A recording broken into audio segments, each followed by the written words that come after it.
We parked the car behind an old barn so that it couldn't be seen from the road. Not that it really mattered. We hadn't seen any other cars for miles. But this wasn't our property, and we didn't know whose it was.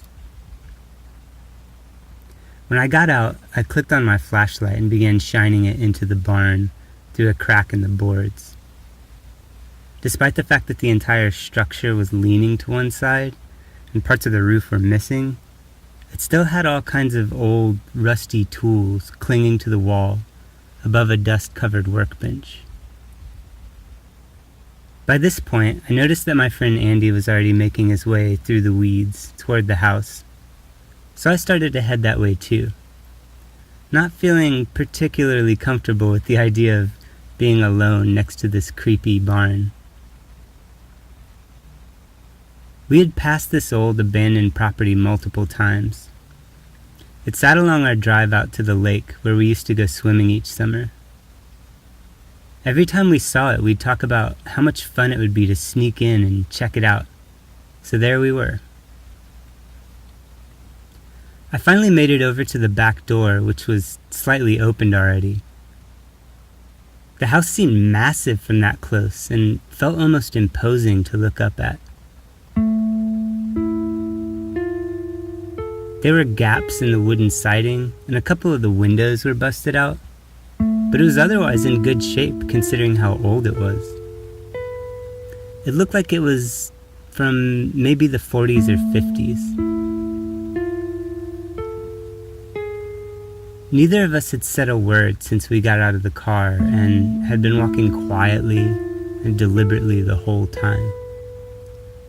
Standing there in the tall grass, we looked at each other as if to silently debate who would go first. Then, suddenly, the door slammed shut. I felt my heart pound as I jumped back, startled by the abrupt crash. While I was catching my breath, I noticed a strong gust of wind blowing through the weeds around us. The sight of the door rocking back and forth on its hinges in the breeze was such a relief. It's just the wind. Feeling slightly defeated by letting some wind scare me, I turned my flashlight on, pulled open the creaky door, and started my way into the house. The first room was a kitchen, and walking into it was like traveling back in time. It looked as though nothing had been touched in decades.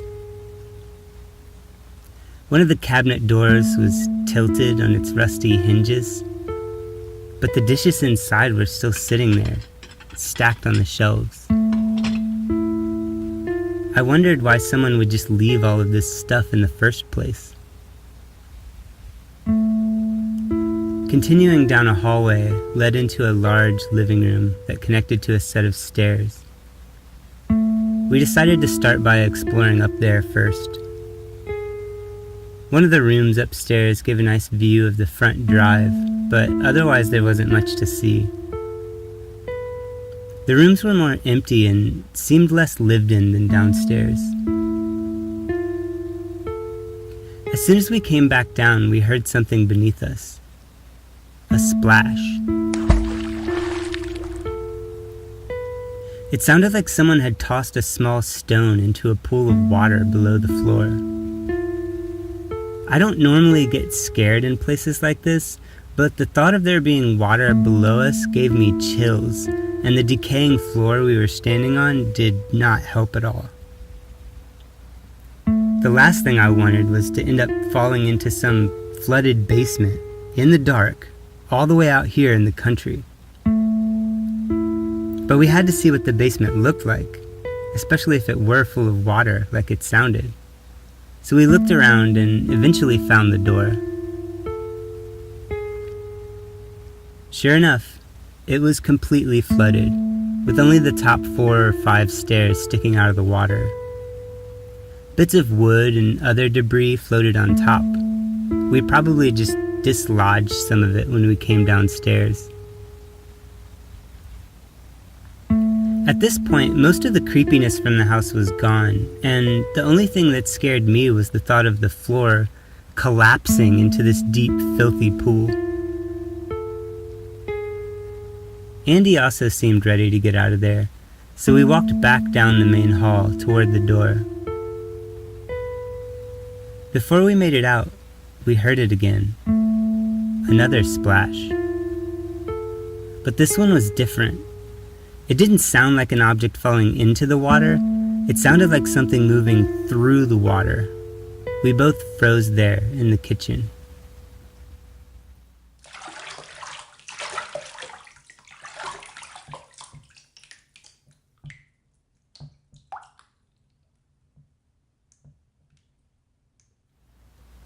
"Do you think it's an animal or something?" I whispered.